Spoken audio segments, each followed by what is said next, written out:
दिल्ली में चल रहे वियॉन और जी बिजनेस के इनसाइट कॉन्क्लेव में मार्केट के कई दिग्गज मौजूद हैं। आइए आपको सीधे लेकर चलते हैं दिल्ली। हिंदुस्तान में जिस तरह की ग्रोथ दिखा रही है, तो आज हमने सोचा क्यों ना दो ऐसी कंपनियों के साथ मुलाकात की जाए और समझा जाए, जिसे एक मास प्रोडक्ट वाली कंपनी समझा जाता है, दूसरे को बड़ी क्लास प्रोडक्ट वाली कंपनी समझा जाता है, लेकिन दोनों के बीच में हिंदुस्तान की ग्रोथ कहाँ से आ रही है और किस तरह से हमारी इंडस्ट्री पूरी दुनिया पर आगे छा जाने वाली है, यह आज हमारा टॉपिक है। विक्रम, आपसे शुरुआत करता हूं। ये लग्जरी कार अचानक से अफोर्डेबल कैसे हो गई?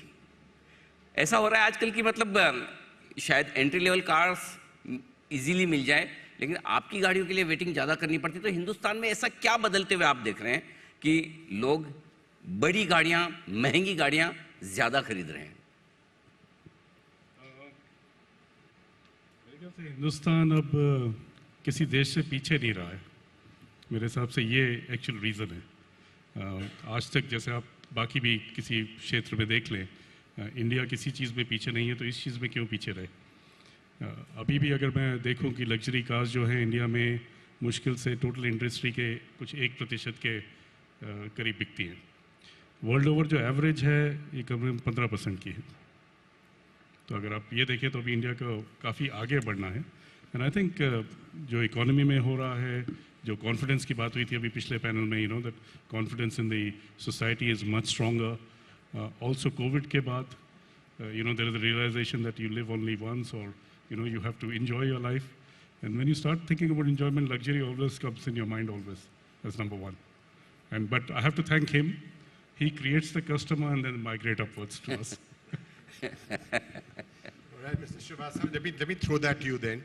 Taking forward from what Anil was just saying, if India is going to become a manufacturing hub, and we all believe that India has the potential and the capability to become one of the greatest manufacturing hubs, what China plus one we should be ahead of China.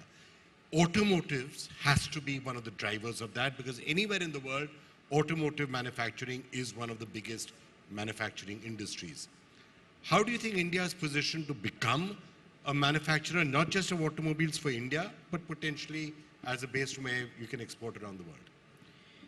Yeah, I think very pertinent question, because even though today manufacturing is roughly 16-17% of our GDP, 50% of that is contributed by automobiles.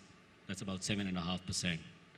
And you rightly pointed out, manufacturing is most important, because if you see the history of growth in other countries, बाकी मुल्कों में जो माशी तौर पे जो बदलाव आया है, उसमें सबसे पहले manufacturing is the lead. And in that respect we are actually at 15-17% of the overall GDP, is a little behind. Targets are heavy. We are supposed to reach 25% in the next 3-4 years. Automobile should reach around 12.5%.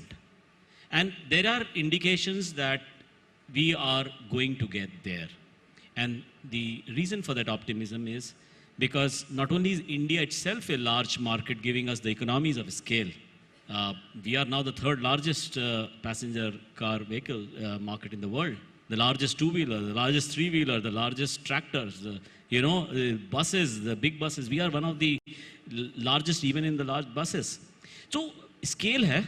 और जहाँ तक बरामदगी का सवाल है, जो exports हैं, उसके लिए हमारे पास अब एक वो स्किल और जो टैलेंट पूल है वो भी हमारे को हासिल है. और with scale, and as somebody was saying that Triveni of capital, talent and infrastructure, I think we are on the right path, and you would have seen our exports also going up substantially. Vikram, if I could just do a follow-up question to that.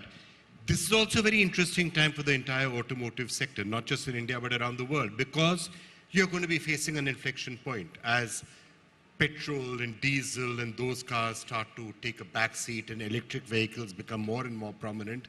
And this is one of the areas where people feel that China has got, yes, there's Tesla, but there's people who feel that China has got a lead. They're very strong competitors like BYD. How do you see India positioning itself in this entire new ecosystem that is arising? And so, for example, companies like BMW will say, well, maybe we can meet electric vehicles and make them in India for the world. I think you're right that the kind of transformation that is happening in the auto industry across the world has never been witnessed before. Right? I think I've been working in the industry for 35 years, and we know the industry has been always for the last 100 years very similar to what it's been now. But I think, yeah, based on what's happening with the consumer behavior change, what's going to happen with the technologies that will develop, and it's not only just electric, it'll be hydrogen as well tomorrow. So what we'll see, first of all, is that there'll be multiple technologies coexisting, which has never happened before in auto industry. That's the first thing that will happen. The second thing that's going to happen is about the life cycle of the technologies will reduce. So traditionally in auto industry, the life cycle of technologies used to be somewhere around, let's say for a platform or an engine, you would say 15 to 20 years. For a particular model, it'll be around 6 to 7 years. And that'll shrink down to somewhere between 3 to 5 years.